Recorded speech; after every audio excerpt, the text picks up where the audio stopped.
The first thing people remembered was not her name, but the silence that settled over the cotton fields whenever she appeared.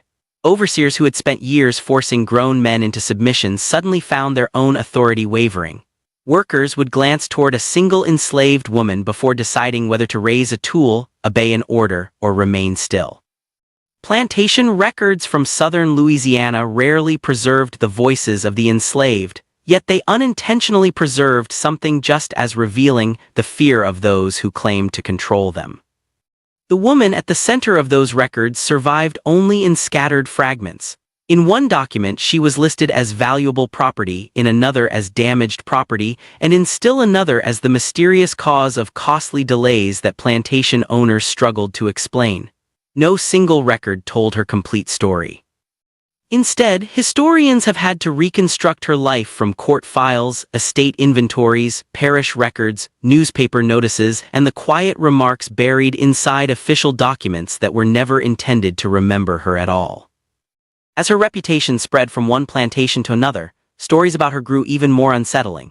People claimed that 3 different overseers had been assigned to break her spirit, yet none of them succeeded. One disappeared from the plantation after only a few weeks. Another suffered injuries severe enough to end his career. The third became the subject of whispered testimony that eventually surfaced years later in a Louisiana courtroom, though not in the way anyone had expected. But was she truly responsible for everything people claimed? Or had frightened plantation owners created a legend to explain why one enslaved woman refused to surrender after every punishment they knew had failed? That question lingered for generations, leaving historians to separate fact from rumor. For many years, scholars dismissed stories like these as little more than plantation folklore. Yet scattered archival records reveal a far more complicated reality.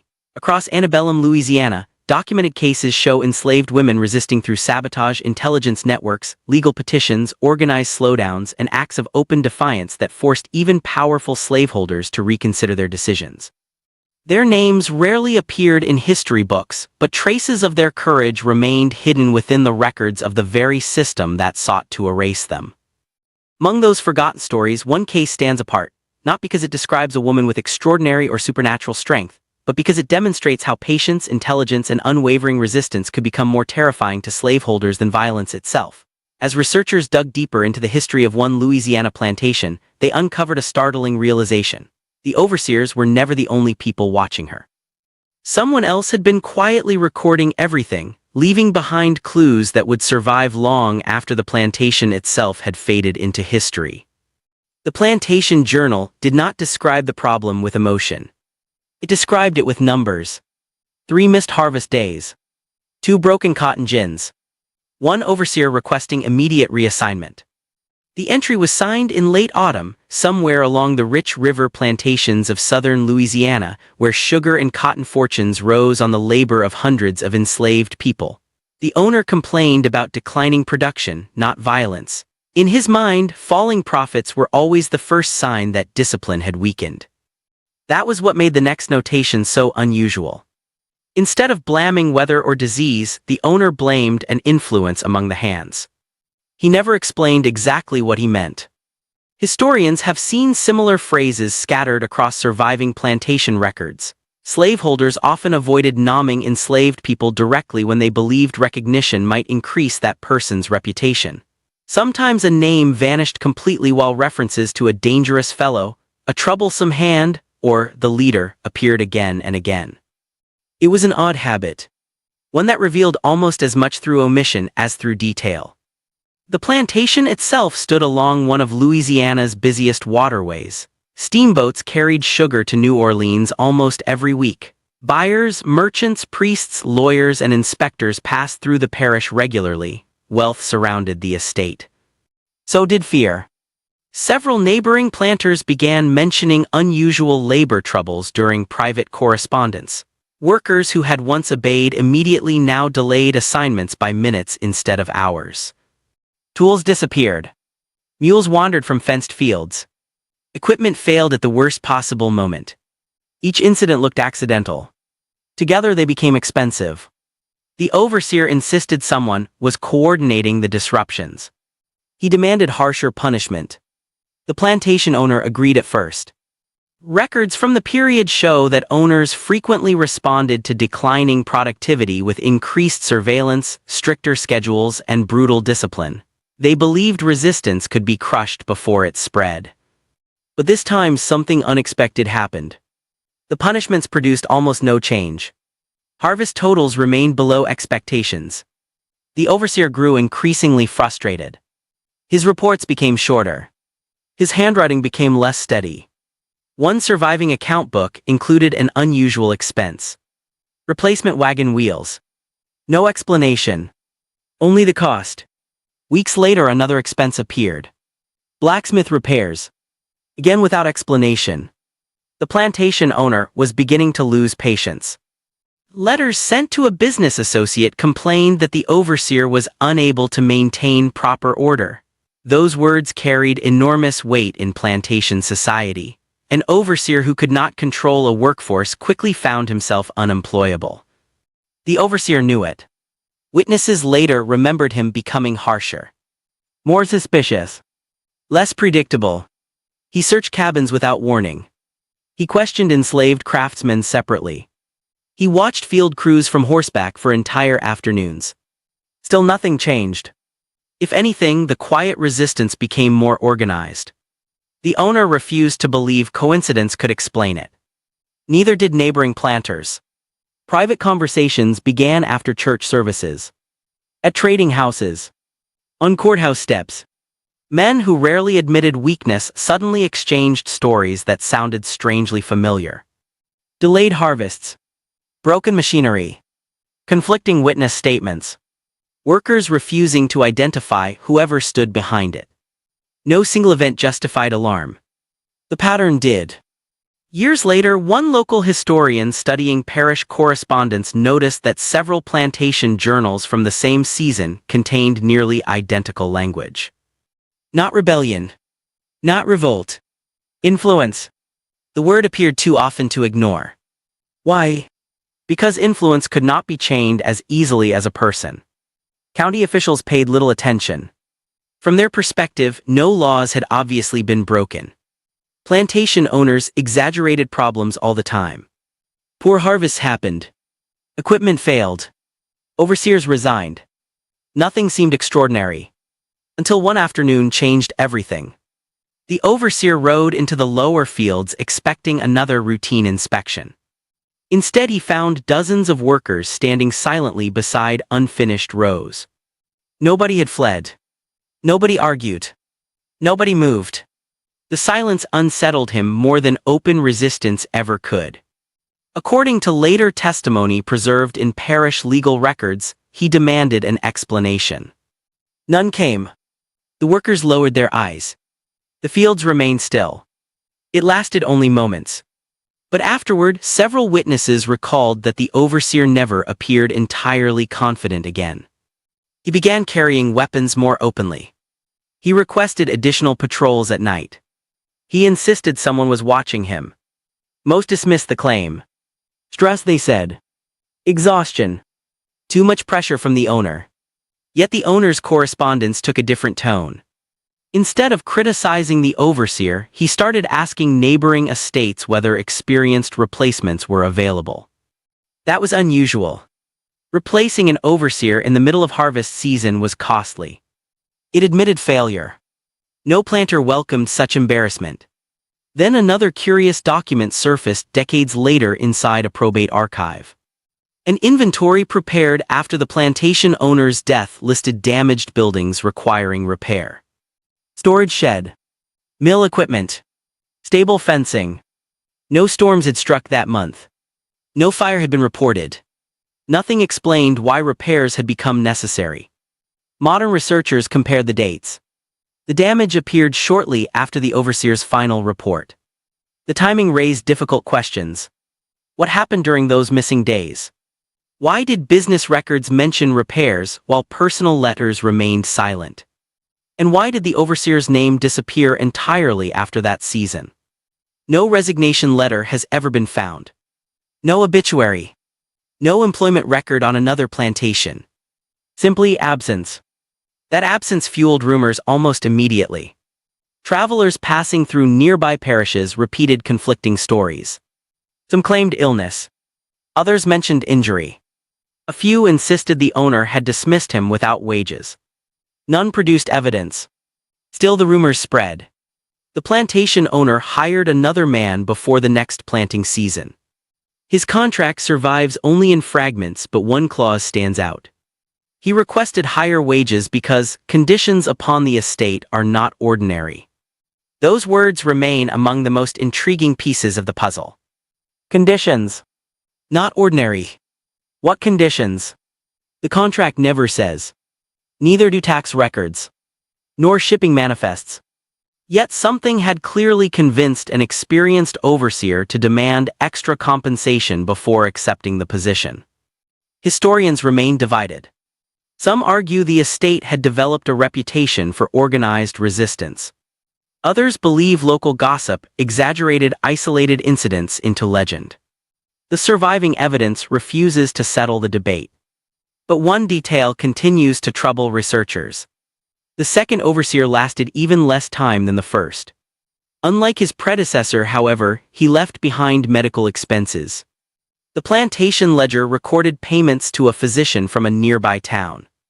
Medicine. Bandages. Several visits over consecutive days.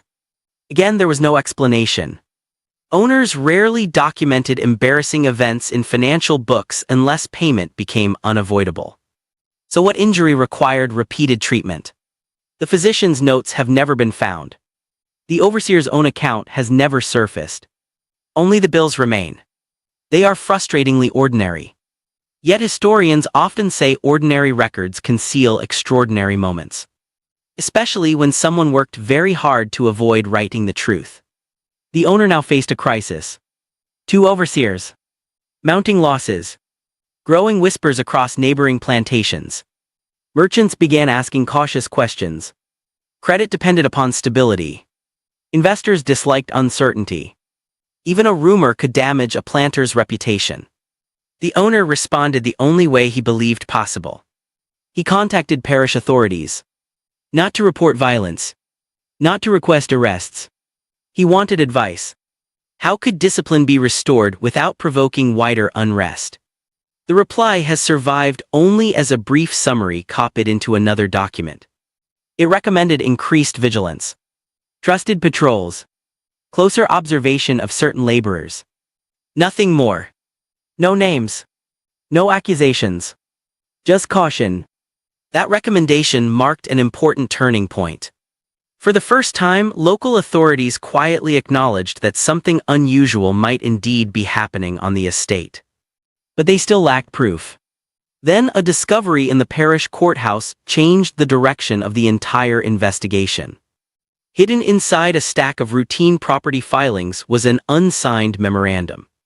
It was only a single page. No official seal. No date beyond the year. But someone had written a sentence that none of the plantation records dared include. The writer claimed the trouble had never been caused by the overseers. They had merely become its victims. And whoever penned those words appeared to know exactly who had been orchestrating the resistance from the very beginning. The name, however, had been deliberately cut from the page. The missing name was not the only thing removed. When archivists examined the memorandum decades later, they noticed the cut had been made with unusual care. The paper had not simply torn with age. Someone had taken a sharp blade and lifted away a narrow strip containing only a few words.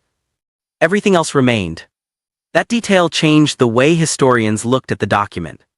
If the page had been damaged by accident, entire lines would have disappeared. Instead, only the identity of one person had vanished. The rest was left behind. That suggested intention.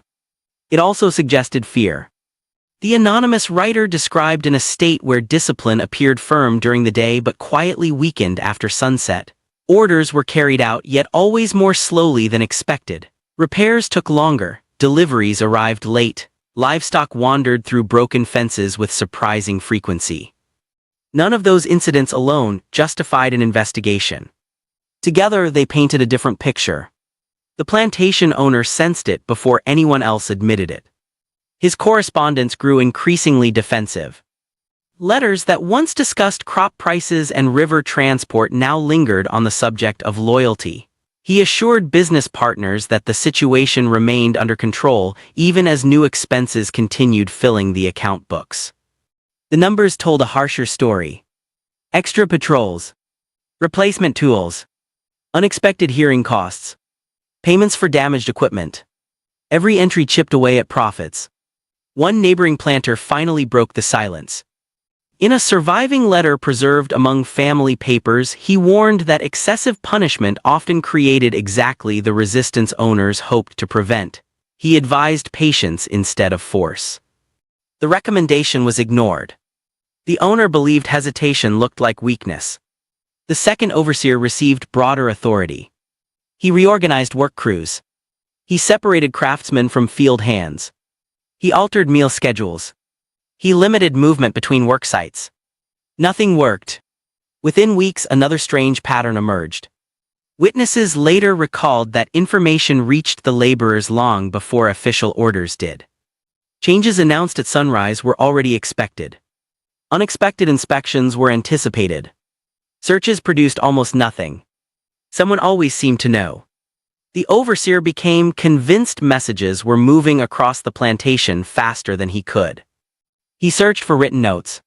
He found none. He questioned blacksmiths, carpenters, drivers, mill workers. No confession followed. The silence held. Historians studying plantation life have long noted that enslaved communities developed sophisticated ways of sharing information without leaving written evidence.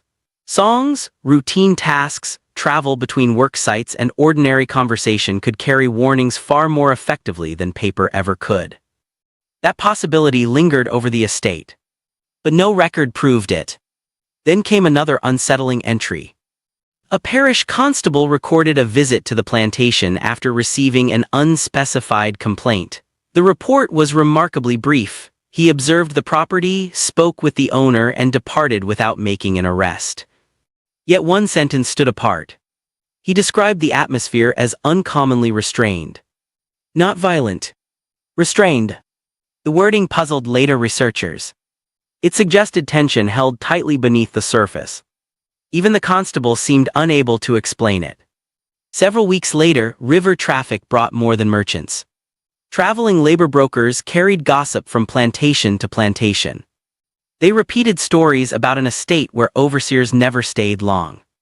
Some dismissed the rumors. Others quietly refused employment offers connected to the property. The owner's reputation began to suffer. He answered with public confidence. Privately, he wrote something very different. One surviving draft letter never sent complained that the disorder begins before commands are given. The phrase appears almost careless, but it reveals his growing frustration. How could discipline fail before an order was even spoken? He had no answer. Neither did the parish authorities. The second overseer, however, believed he did. He argued that one individual had become the unseen center of resistance, not through speeches, not through open defiance, through influence that spread faster than punishment. He never identified that person by name. Whether he lacked proof or feared recording it remains unknown. Instead, he demanded permission to remove several workers from the plantation altogether. The owner hesitated. Selling skilled laborers carried financial risk. Replacing experienced hands cost money. He delayed the decision. That delay proved costly. Only days later, the plantation mill stopped operating during one of the busiest weeks of the season. The machinery had not shattered. Nothing appeared stolen. Yet critical components had been rendered useless. The repairs consumed precious time. Sugar processing slowed. Deliveries backed up. Steamboat schedules were missed. Merchants complained. Business partners demanded explanations. The owner blamed mechanical failure. Few believed him. One historian examining commercial records noticed something remarkable. Competing plantations in the same parish reported normal production that month. Weather could not explain the losses. Flooding could not explain them either. The problem remained isolated. That fact narrowed the possibilities. The owner's confidence began to crack. Instead of writing weekly letters, he stopped almost entirely. Nearly 2 months passed without substantial correspondence. For a man who documented nearly every business transaction, the silence feels significant. When the letters resumed, their tone had changed. There was no anger. Only exhaustion. He admitted that replacing another overseer might become unavoidable. That admission shocked his associates. 2 failures might be unfortunate. A third suggested something deeper. Then came the mini twist hidden inside an otherwise ordinary legal filing. A sheriff's deputy visited the plantation, not because of violence but because of a dispute over a commercial contract involving delayed shipments. The deputy interviewed several people connected with the estate. His notes survive only in summary. Among them appears a curious observation. He found the workers unusually calm. The owner unusually anxious. That reversal caught modern researchers by surprise. Plantation records almost always portrayed confidence flowing downward from ownership. Here the opposite seemed true. The deputy left without solving the shipping dispute. But his brief visit preserved one of the earliest outside descriptions of the owner's deteriorating state. He reportedly slept little. He trusted few people. He began questioning even longtime employees responsible for bookkeeping and storage. Suspicion spread faster than certainty. Meanwhile, parish newspapers remained silent. That silence was not unusual. Local papers depended heavily upon plantation advertising and commercial relationships. Embarrassing stories rarely reached print unless they became impossible to ignore. This one never did. Instead, it survived in scattered fragments. A ledger here. A letter there. A courthouse summary tucked inside unrelated property records. Piece by piece, historians reconstructed the outline. Yet the central figure remained invisible. No confirmed name. No direct testimony. Only consequences. Then another document emerged from an estate sale more than a century later. It belonged not to the plantation owner, but to a merchant who regularly supplied nearby properties. Most pages listed ordinary transactions. Sugar. Iron fittings. Lamp oil. Harness leather. One page included something different. A note written in the margin. It warned against extending credit to the plantation until the present difficulty had ended. The merchant never explained the difficulty. He apparently assumed everyone already knew. That casual assumption is revealing. Whatever had happened was no longer confined to a single estate. People across the parish were talking. The owner's search for a third overseer became increasingly desperate. Higher wages. Better lodging. Bonuses tied to production. The offers grew more generous. Eventually, one experienced man accepted. Unlike the others, he arrived with an impressive reputation. He had restored order on troubled plantations before. He understood the rhythms of harvest. He understood intimidation. Most importantly, he believed fear solved every problem. The owner welcomed him with visible relief. Neighbors predicted stability would finally return. For a short time, it appeared they were right. Harvest crews moved on schedule. The mill resumed operation. Expenses declined. Letters became optimistic once again. Historians almost accepted this as the end of the story. Then they noticed the dates. The improvement lasted less than 3 weeks. After that, the records changed abruptly. No gradual decline. No warning. Just a sudden cluster of physician payments, legal correspondence, and one hastily written inventory of damaged property. Something serious had happened. But the most disturbing evidence was still waiting inside a sealed packet filed years later in the parish courthouse. Its cover bore only a single notation: to remain with attached testimony. The testimony itself had never been published. And when researchers finally opened the packet, they discovered the first witness willing to describe what the third overseer had seen just before everything fell apart. The witness was not a planter.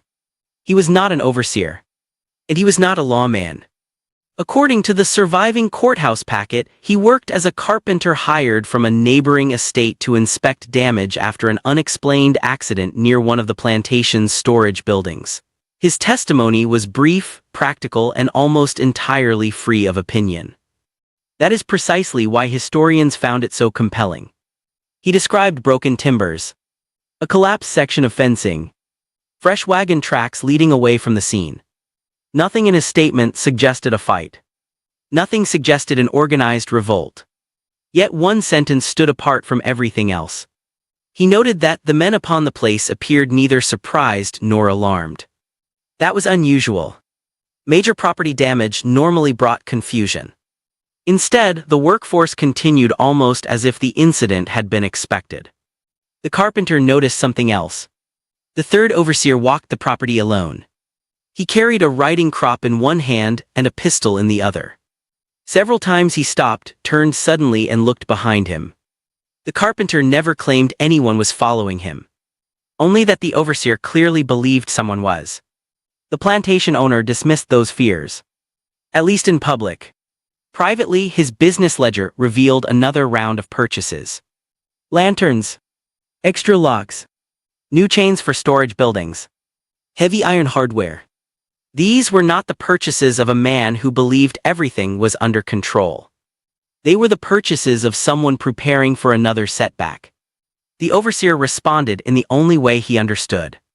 He tightened routines once again. Field assignments changed daily. Work gangs were rearranged. Skilled laborers removed without warning. He believed uncertainty would disrupt whatever hidden network had formed. Instead, productivity fell again. Not dramatically. Just enough to be noticed. Rows that should have taken a day required two. Equipment that had worked perfectly the week before suddenly required repairs. Deliveries left hours behind schedule. Each delay appeared ordinary. Together they became impossible to ignore. The owner's frustration turned into desperation. Letters to merchants became increasingly apologetic. He blamed transportation, weather, mechanical failures. Anything except the truth he could not prove. His correspondents answered politely. Few appeared convinced. One merchant quietly reduced his line of credit. Another insisted on payment before future deliveries. The plantation's financial pressure began growing alongside its labor problems. Meanwhile, parish officials remained cautious. No murders had occurred. No open rebellion had been reported. No criminal conspiracy could be demonstrated. There was suspicion everywhere. Evidence nowhere. Years later, historians comparing multiple parish archives noticed another remarkable coincidence. During the same season, several neighboring plantations briefly increased the number of armed night patrols. No official order required it. No public threat had been announced.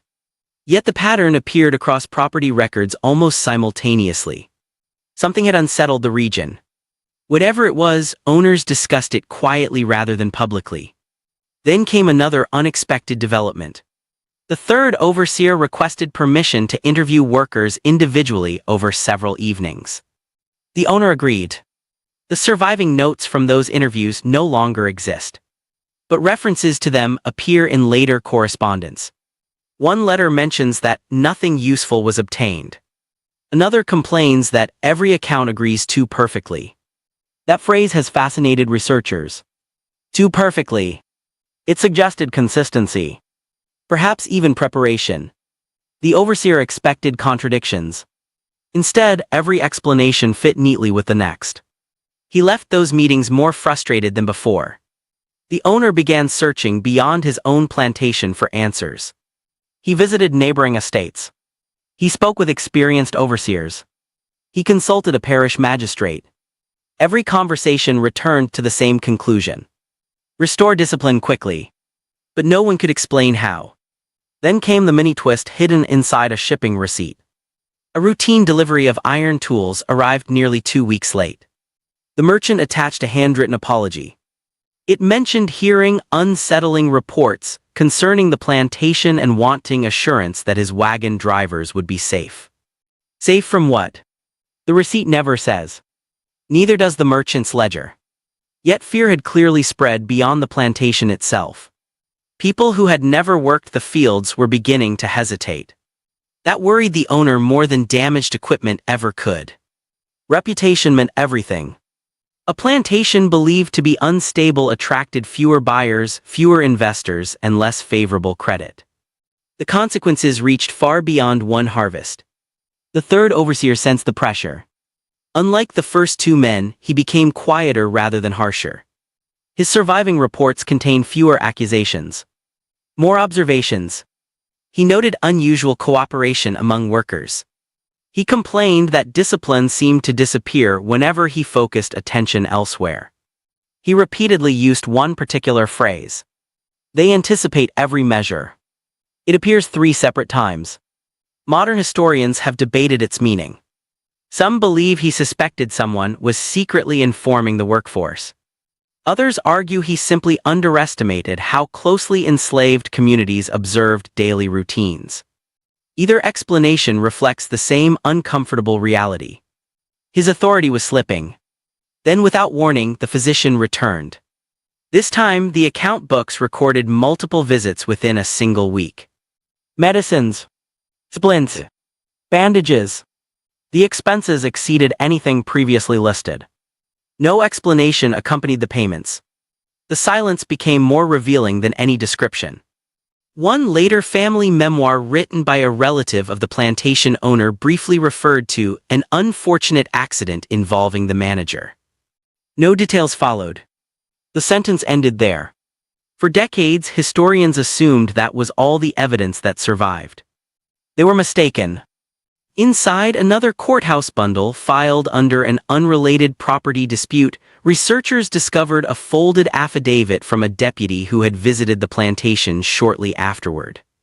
He described seeing the overseer confined indoors, unable to supervise field work, speaking only briefly. The deputy did not record visible injuries. He simply noted that the man's condition prevented him from carrying out his duties. The visit lasted less than an hour. Yet one final observation stood out. The plantation itself appeared unusually calm. Not relieved. Not celebratory. Calm. The deputy left puzzled. So do historians today. Because the very next document changes everything. The plantation owner did something no previous record had suggested he would ever consider. He wrote to a legal advisor asking about the transfer of several enslaved workers to another parish. At first glance, it seemed like a routine business decision. But the draft letter contains a line crossed out before it was sent. The ink remains visible beneath the correction. With modern imaging techniques, researchers managed to read part of the deleted sentence. It stated that removing the wrong man might worsen the situation. Not the right man. The wrong man. That single phrase transformed the mystery. The owner was no longer searching blindly.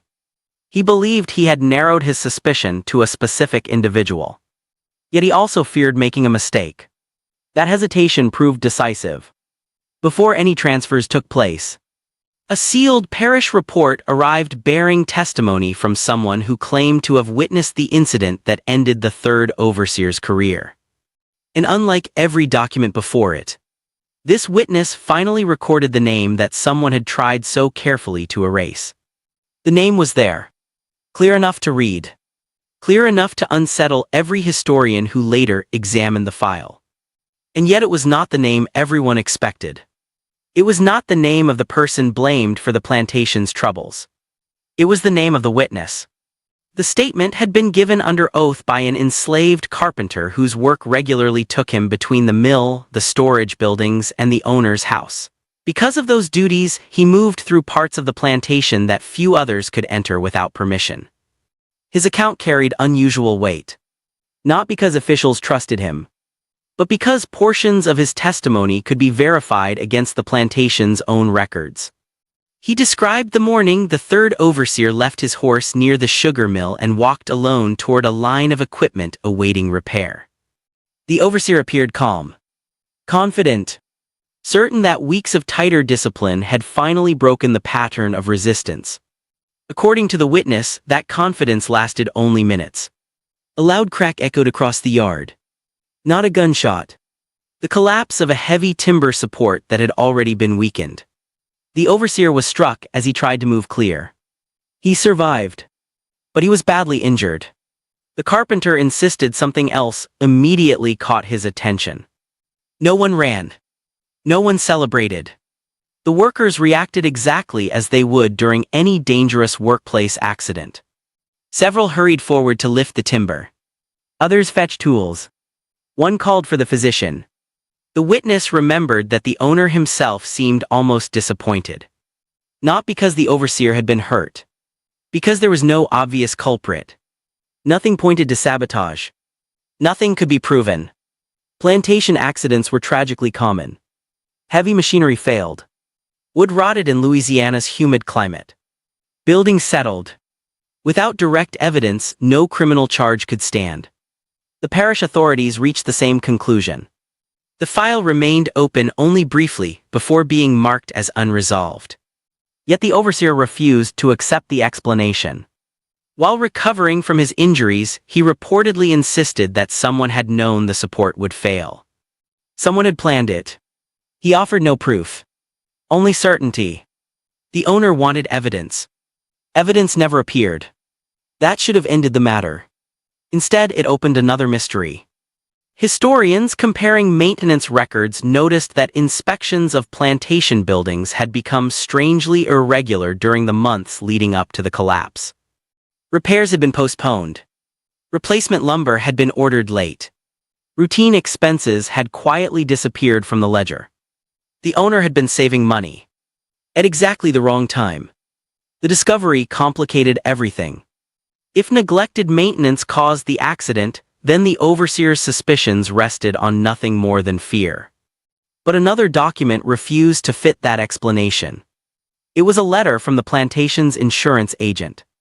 The letter questioned why repeated claims for damaged property were coming from the same estate within such a short period.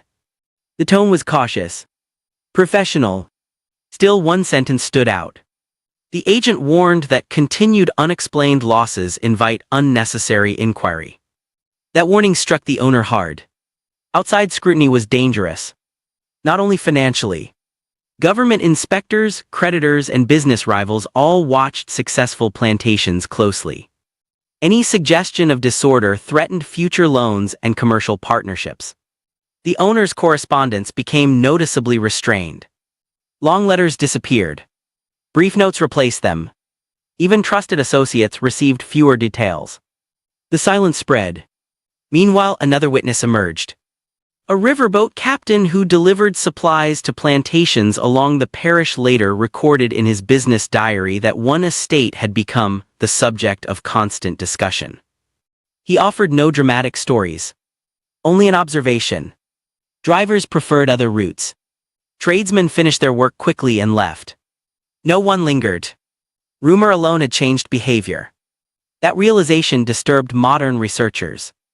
Legends rarely grow from nothing. But they rarely preserve facts perfectly either. Somewhere beneath the gossip remained a real sequence of events. The challenge was separating one from the other. Then came another mini twist. The plantation owner's legal advisor answered the earlier letter about transferring suspected workers. His advice was unexpected. He recommended doing nothing. Not out of compassion. Out of caution. Removing respected laborers without evidence, he warned, could reduce productivity even further and encourage additional resistance elsewhere on the estate. It was practical advice. Cold. Entirely economic. The owner reluctantly agreed. No transfers occurred. At least not immediately. Instead, he made another decision. He dismissed the injured overseer. The separation appears almost quietly in the account book. Final wages. Travel expenses. Nothing more. No accusation. No praise. After months of turmoil, the third overseer simply vanished from the plantation records. 3 overseers had come. 3 had failed. The neighboring planters reacted with disbelief. Private letters revealed genuine anxiety. If one plantation could lose control through a series of unexplained setbacks, others might face similar problems. Several owners quietly increased inspections. Others improved maintenance. A few reduced the harshest punishments, not from mercy, but from fear that excessive violence might produce even greater resistance. It was a subtle shift. almost impossible to measure, yet visible across scattered records from the period. Historians still debate whether those changes were connected. The timing remains difficult to ignore. Months later, the plantation slowly returned to ordinary operation. Harvests improved. Repairs were completed. Commercial shipments resumed. From a distance, the crisis appeared finished. But the courthouse files continued to grow. Not with criminal charges. With civil paperwork. Property inventories. Estate correspondence. Debt settlements. Hidden among those routine documents were repeated references to one unnamed individual whose labor the owner considered indispensable. The description appears again and again. Never identified. Never explained. Only valued. Researchers eventually compared handwriting across dozens of surviving records. The same clerk who prepared those inventories had also copied the mysterious memorandum with the carefully removed name years earlier. That connection raised an uncomfortable possibility. Perhaps the erased name had not been removed by a later archivist. Perhaps it had been removed by someone living through the events themselves. Someone with direct access to the courthouse. Someone who understood exactly whose identity needed protecting or concealing. The mystery had become larger than a single plantation. It now reached into the parish administration itself. Then, during research conducted more than a century later, an archivist opened a neglected probate box that had been catalogued under the wrong family name. Inside lay one final ledger. Weathered. Water-stained. Almost discarded by mistake. Its first pages contained ordinary plantation accounts. But halfway through the volume, the bookkeeping stopped. In its place appeared several pages of private notes written by the plantation owner in his own hand. For the first time, he abandoned numbers. He abandoned business language. And he admitted that the greatest threat to his authority had never been broken machinery, missing tools, or failed overseers. It had been one enslaved man whose influence no punishment had managed to destroy. The ledger also revealed something even more startling. The owner finally wrote the name that someone else had once cut from the courthouse record. And beside that name, he added a single sentence that would force historians to rethink the entire story in the final chapter. The sentence filled only a single line. Yet it carried more weight than every rumor that had circulated through the parish. The plantation owner wrote that the man whose name had appeared and disappeared from so many records commands obedience without ever giving an order. It was not praise. It was frustration. The words revealed something plantation owners feared but rarely admitted on paper. Authority did not always belong to the person carrying the whip. Sometimes it rested with the person everyone else quietly trusted. That realization changed the way historians interpreted the earlier documents. The delayed harvests, the damaged equipment, the failed inspections, the silent fields. They no longer appeared as isolated incidents. They resembled dozens of small acts that, taken together, steadily weakened an overseer's control without ever becoming a clear criminal offense. It was resistance designed to leave almost no evidence. The owner's private notes became increasingly reflective. Instead of demanding harsher punishment, he questioned why every attempt to restore discipline had produced another setback. He never answered his own question. Perhaps he could not. He had spent years believing force solved every problem. The records suggested otherwise. Another page mentioned the first overseer. The owner admitted the man had resigned after insisting that discipline had become impossible. Publicly, he had blamed poor health. Privately, the owner acknowledged that the resignation followed weeks of constant failure. The second overseer's departure appeared no less revealing. Medical expenses had indeed followed the accident recorded in the ledger. But there was no indication that anyone had attacked him. Instead, the owner complained that the man's judgment had deteriorated under constant pressure. He had begun suspecting everyone. That suspicion made effective supervision impossible.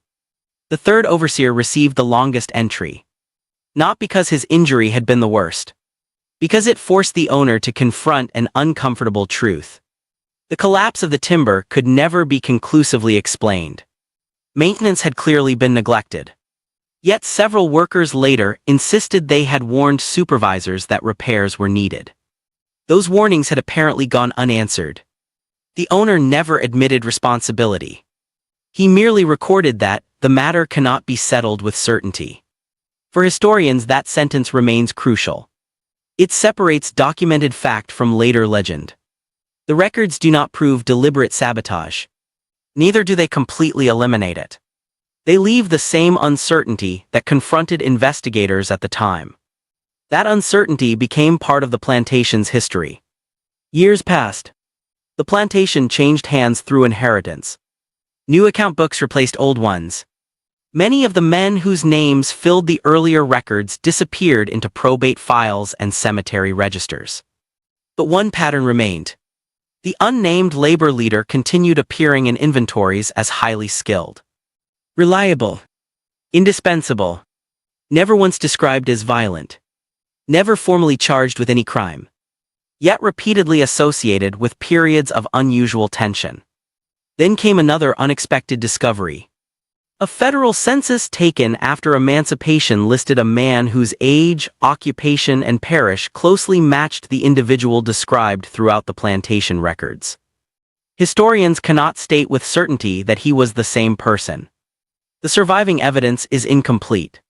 But the possibility is difficult to ignore. Unlike the plantation documents, the census recorded him as a free citizen. No longer an entry in an inventory. No longer property measured by market value. Simply a man. The trail grows faint after that. Tax rolls suggest he remained in the region for several years. A church register may record his attendance. A land transaction mentions a person with the same surname adopted after freedom. None of those documents can be linked beyond doubt. The archive becomes quieter. Not because the story ended. Because ordinary lives rarely generated official paperwork once they escaped the machinery of slavery. That silence is its own kind of evidence. The plantation owner, however, left one final reflection. It was written near the end of the ledger, squeezed into unused space between financial calculations. He complained that future generations would never understand how difficult it had become to command labor once confidence had shifted. Not power. Confidence. That choice of words surprised modern scholars. He recognized that control had been challenged not by open war, but by trust shared among enslaved men who refused to abandon one another despite punishment and constant surveillance. It was a form of resistance that rarely appeared in newspapers.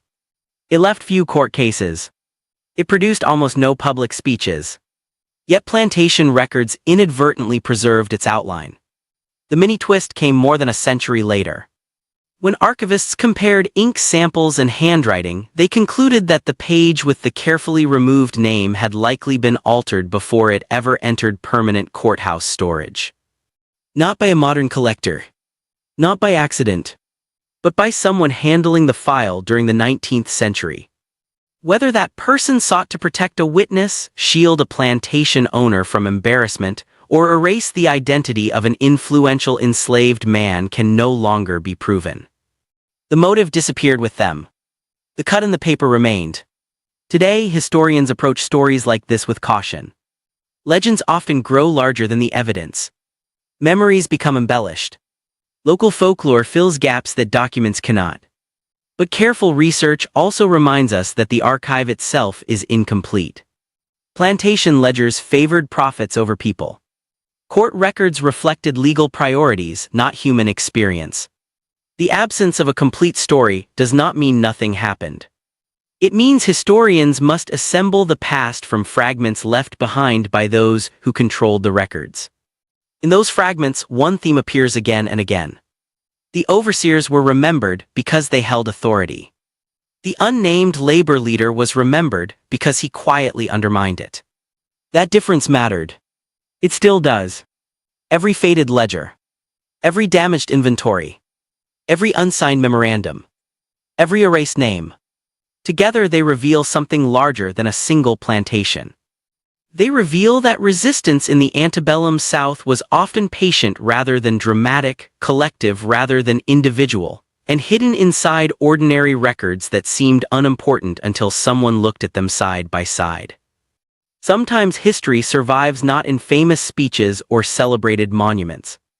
Sometimes it survives in crossed-out sentences, unpaid invoices, physicians' bills, shipping delays, and the uneasy handwriting of men who realized they could not explain what was happening around them. The mystery was never fully solved. Perhaps it never can be. But the surviving evidence leaves one conclusion that is difficult to dismiss. The plantation's greatest challenge was not a riot. Not an escape.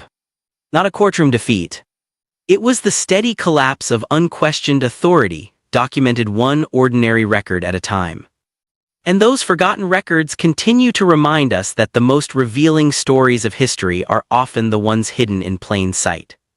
If you enjoy uncovering overlooked chapters of the past through the records that remain, consider subscribing for more historical mysteries that continue to challenge what we think we know.